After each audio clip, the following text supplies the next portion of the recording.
Good morning, good afternoon.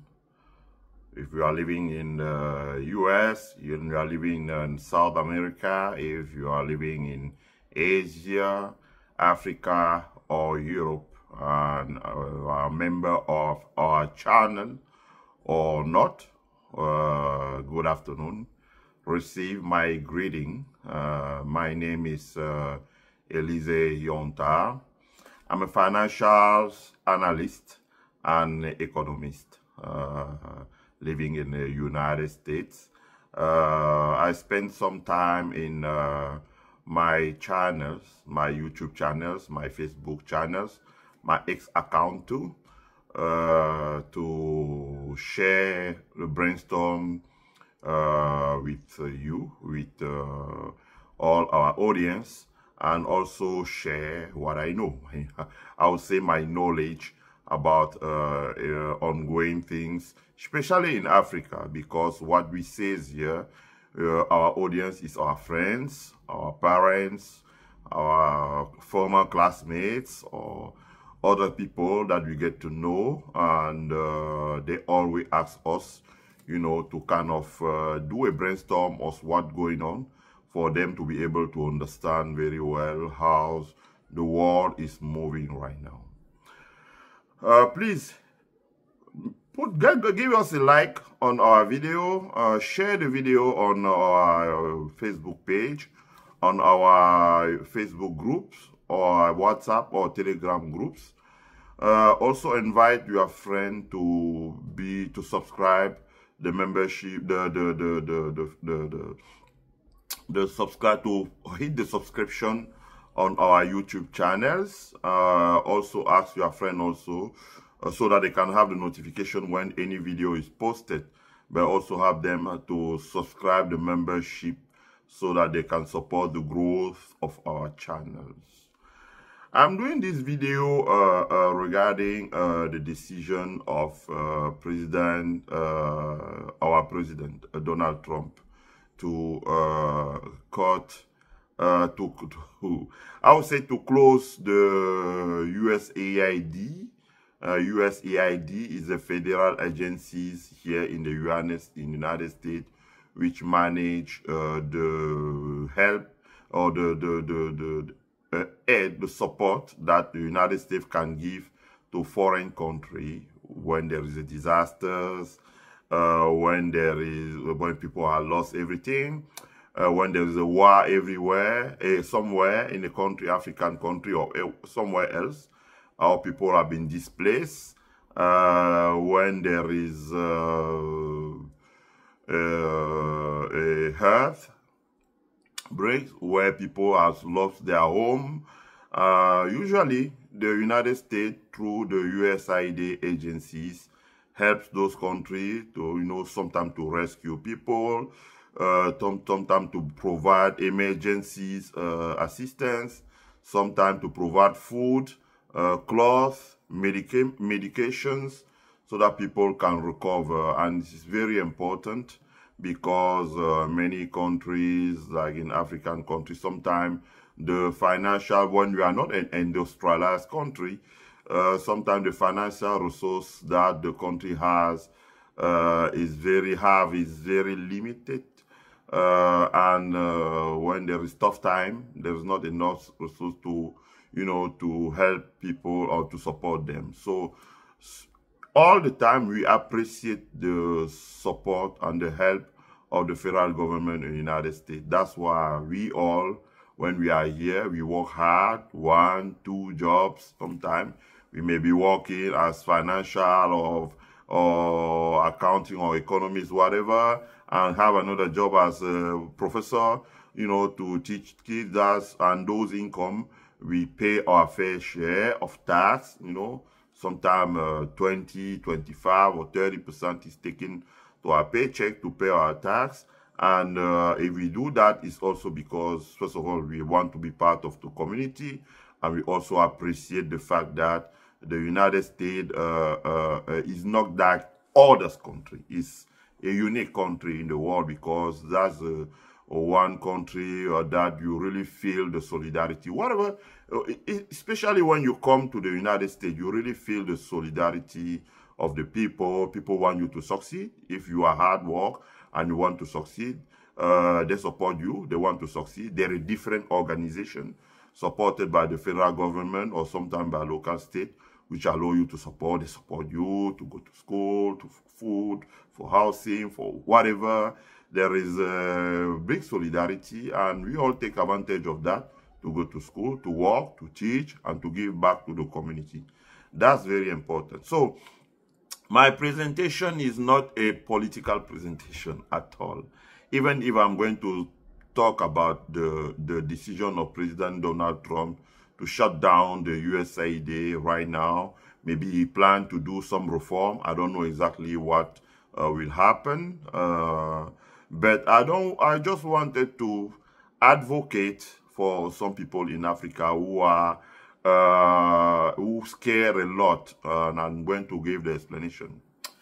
I remember when I was a student, just to have a better understanding of the international politics or diplomacy, I took from my pocket an amount of money. I think it was something like 2,000, and I paid first 1,000, and during the semester, I gave 300 until I finished paid that money to take a course on international political science 3.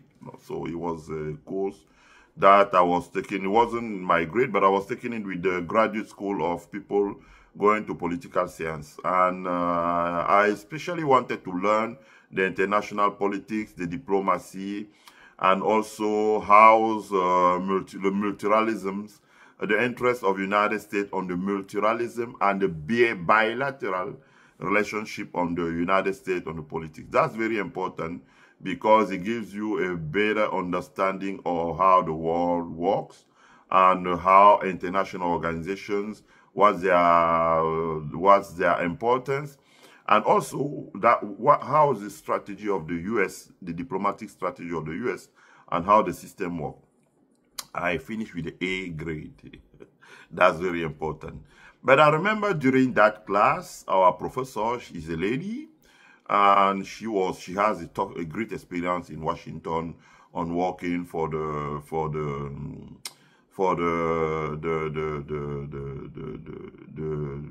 State Department. Okay, so the State Department, and she gives us a homework. What was a homework? It was about 30 questions, and you have like a month to go through all the 30 questions, and with open book, and each question you have to write a paragraph. So you have to write 30 paragraphs. It's not easy, because sometimes some people say school in the US is easy. It's not easy. There's a lot of work, and then you have to, to focus and to be more concentrated of what you are doing. There's no time to play, otherwise you won't be able to succeed what you are doing. And we had to write, I think it was a paragraph about the bilateral relationship of United States with a specific area that you choose yourselves.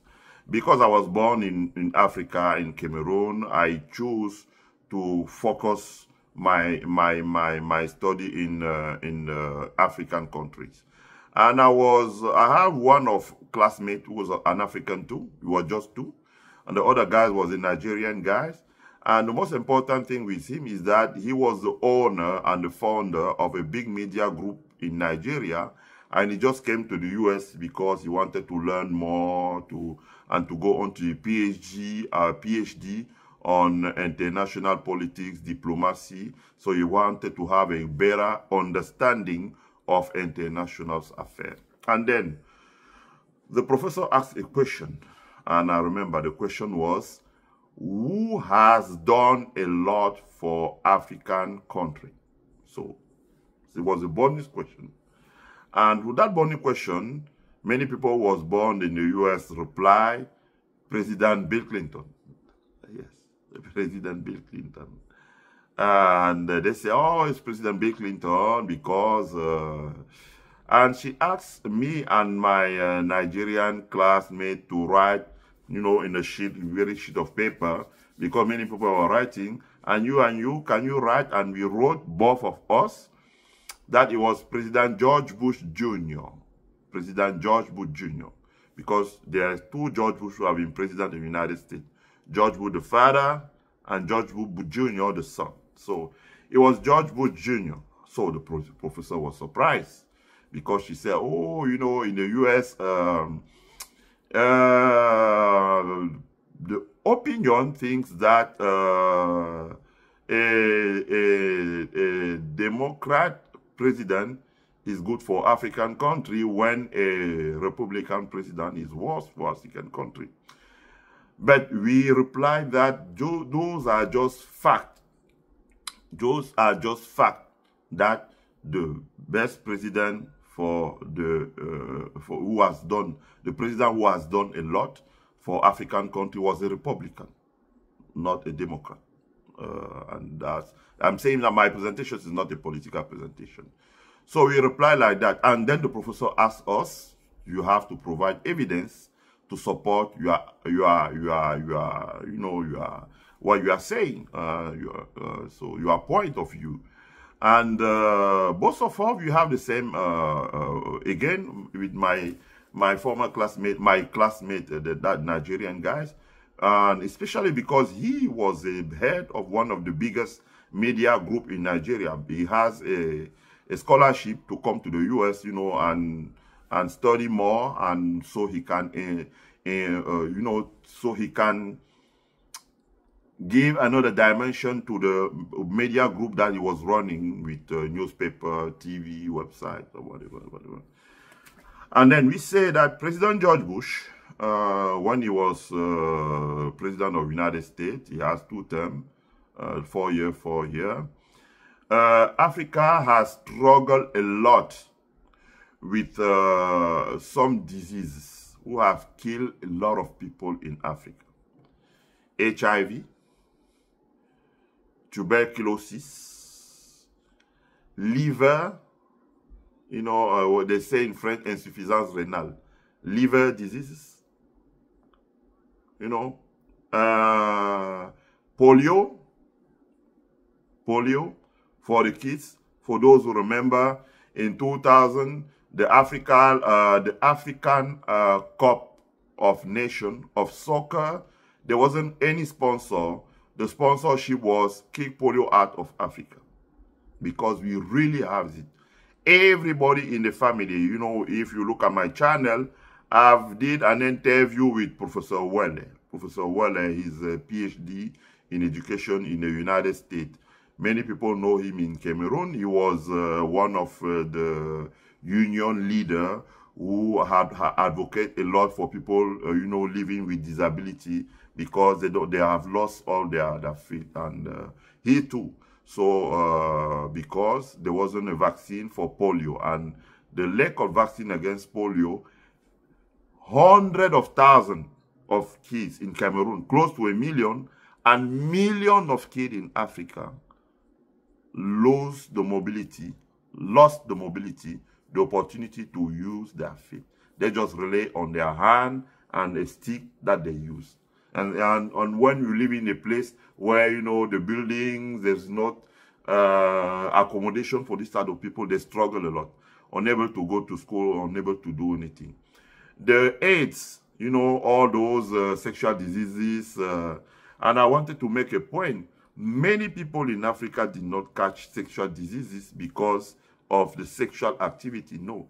It was just because the hospital facility did not have, hospital facility did not has the one-time medical equipment. For example, when I was young, when we was going to hospital, you had malaria, they give you a shot of what they were calling Kinimax. Was a shot, they give you a shot 1 day, 2 day, 3 day, 5 day. After 1 week of shot, you take 1 shot in the morning or in the afternoon. After 1 week of shot, the malaria is gone. But guess what? The doctor, I still remember his name, we call him the père de bête. He wasn't a doctor, he was a nurse.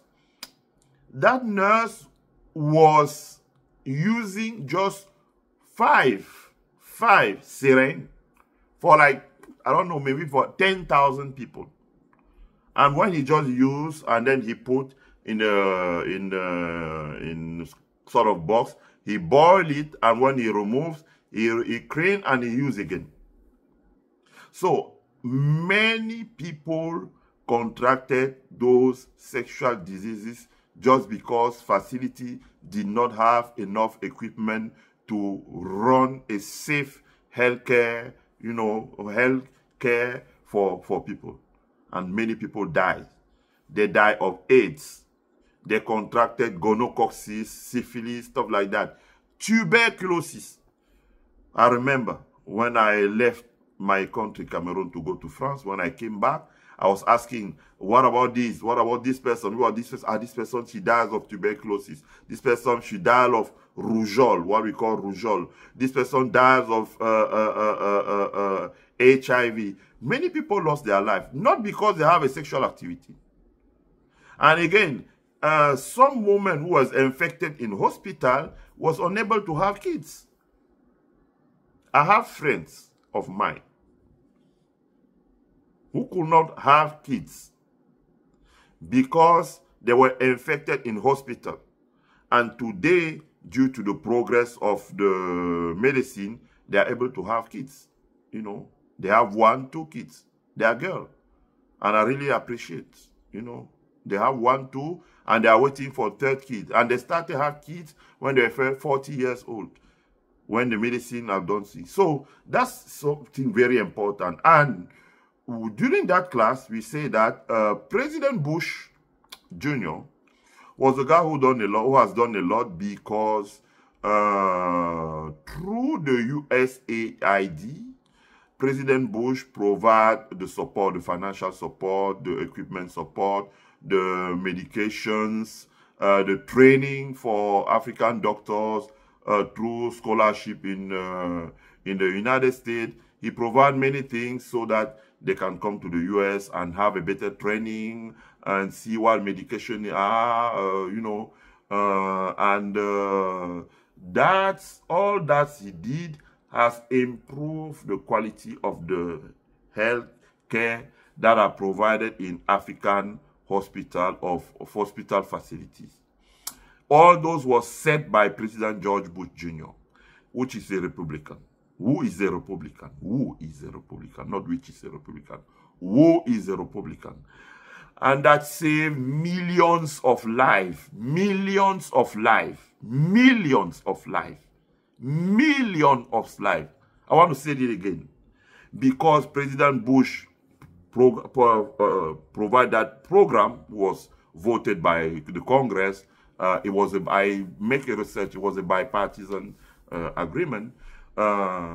They provide money, they provide medication, they provide training, they provide support to renew facility, laboratories, many things. There is all whole package. In many African countries, they could save millions of lives. Million brothers and sisters living in the US, millions of lives. So the reason why I'm doing this presentation, I said again, which is not a political presentation, is because I don't know very well yet.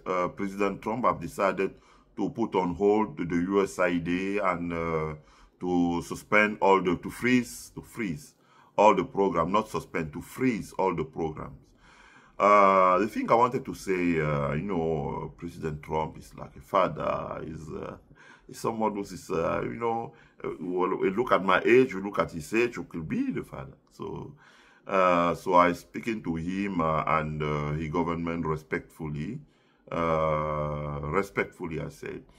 I believe that program are freeze, but people in Africa are afraid, especially people living with HIV, we live in tuberculosis, living with liver diseases, living with healthcare, with cancer, etc. Those people are afraid today because If the US cut those programs, millions of people will die too. Millions of people will die. Believe me. The life is very tough in Africa. Millions of people are dying, but additional 10, 20, or 30 more million will die every year. And that will be very difficult for families who will lose people, company who will lose people, people living with liver diseases. Those people will die very soon. Because in hospital today, I remember when I was a student in France, what they call dialysis, it was equivalent of $400 a week. Because of the program that President Bush put in place, he bring it back to $10 a week. It means $40 a year. When I was student at high school in Cameroon, I lost one of our best classmates, Amanda Sage. If I wanted to dedicate this video, I won't speak very about him because I will cry. Amanda Evula Sage. He died. We used to call him MC Snap. He died because he has a liver diseases, what they call insufficient renal. So his body was coming, big. And for the treatment, he need to put $400 a month. He was just a student. His father was retired. He was a teacher, retired. His mother was a teacher, retired. And they didn't have the money. He was unable to have health care. And he died. Amanda Evula Sage. That's his name. He died. He was at school.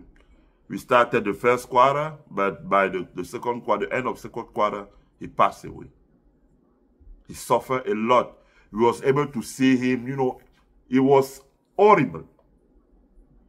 Imagine, because of the program that the US put in place and which is run by Usaid, many people save their life because for $40, they can do an effort now, go to the hospital, have their dialysis, have, the medication, and they can live for 10, 20, 30 more years. Means that if he has a liver problem when he was 30-year-old, he can go up to 70-year-old.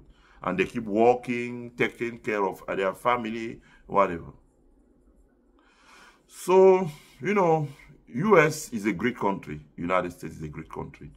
Why is it a great country? It's a great country because he also had empathy, the solidarity, support other people, bringing, so that's why personally, all the time, they cut me money for my paycheck.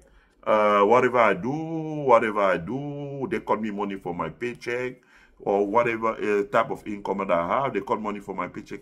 But I never cry because I know we have to work and we have to pay our fair share, our tax, so that the state, federal state, or the local state, can do whatever they plan to do, like supporting people in Africa. Otherwise, many people will lose their life. They will lose their life. I have some friends, they lost father and mother, and then they die too, because when we were 14-year-old, nobody takes care of them. It's not like here where you can have a food pantry. There's nothing like that. So nobody takes care of them. And one day we hear they die. Maybe they ate something bad somewhere and they died. Maybe they were sleeping outside. Someone hit them with a knife and they died. Life is tough. So the program that the US has run through the Usaid, which help people living with HIV in Africa to have their medication. That's very important. Who helps people to have preventive medication on tuberculosis, rougeoles, those diseases, who have reduced to close to zero the poliomyelitis. All those kids are struggling to walk because they didn't receive the vaccine, polio vaccine. Who has people living with liver to have their dialysis, whatever, and who help to train staff in hospital facility in Africa so we can improve the quality of the healthcare that are provided to people.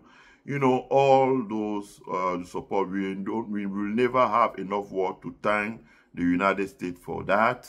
You know, now today they even provide security system training for our police, military, so that they can provide security, because security is not a big issue in African countries. So with this video, I'm humbly wanted to ask to our president and his administration, please, maybe to freeze, but one, he will defreeze those programs, not to cut the program that was put in place by President Bush. And especially because in the Africa community here, African people coming from African, half of the people vote for Democrat, half of the people vote for Republican. The vote are split into two. And one of the reasons of why they vote for Democrat, for Republican, especially because of those programs. Because when you listen to them, you say, why will you vote for you? Ah, you remember during President Bush, this program was voted, and that program support many of African countries. As to some people, why do you vote for Democrat? Oh, you remember this program to support the security of African country, to reduce conflict and whatever was set by Democrats. So, you know, so this is not a political presentation. I said again and again. But I would say that during the campaign here, I look at my African friends. Many of them voted for the Republican candidate who won the election. Some of them vote for the Democrat, and many of them send a check of $100, $200, $500, even $1,000 to support the Republican candidate, as well as they did for the Democrat candidate. And they just do that because wherever you know that wherever you live in the United States, you can feel that the United States supports African countries. And if that program is cut, that would be terrible. And I read the newspaper in Cameroon. I read the newspaper in Nigeria. And read the newspaper in Ivory Coast. I read the newspaper in Senegal. I read the newspaper in Eastern African country, Tanzania, etc. And when you look at the newspaper, people are fear that if President cut the program, there will be many people losing their lives. So please, President. Trump.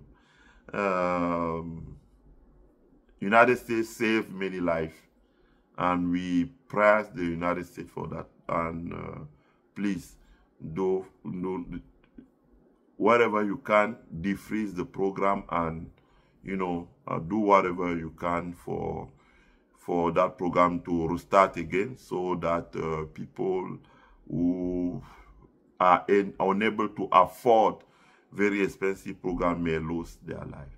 Maybe in terms of investment, instead of importing all the medication from US or India, maybe the US should help African countries to build a facility in Africa and to grow those medication in Africa. You know, maybe in splitting Africa in 4 zones: the north of Africa, the west on Africa, the east on Africa, and the south in Africa. So if we split for a factory, it will be able to supply locally. So maybe it will reduce the cost, and you know, because the purchasing power on people living in Africa today is very bad. It's worse, I would say. Thank you for all of us who have watched the video. Please share the video so the maximum of people can see. And if you are an African, do like me, make a video to please ask humbly President Trump not to cut that program.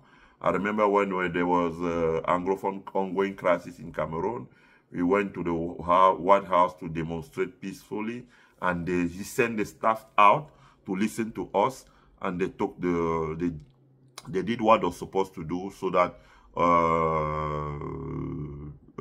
Paul Biya do not kill our parent.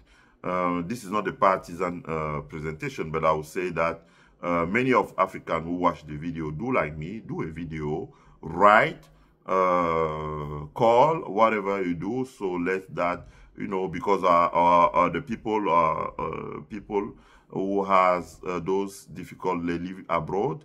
But if you do that, if you call, if you write, if you do a video like this, as soon as they will know, they will understand that something has to be done to be able to save life. Because if the problem are caught, many people will die. And that's it. Many people will die. Many people in Africa will die. And you know, they will increase. And when people die, for example, if a teacher at the university or high school dies, we are not just losing a person, but we are also losing a teacher. And it will be tough for those students, you know, things like that. So please, please, please, President, make a decision in the interest of people who are suffering. Thank you for watching my video. Please share the video on your Facebook wall, on your WhatsApp group. Give us a like so that YouTube can upgrade our video and have it recommended to many people. And I wish you all a nice week, and bye-bye.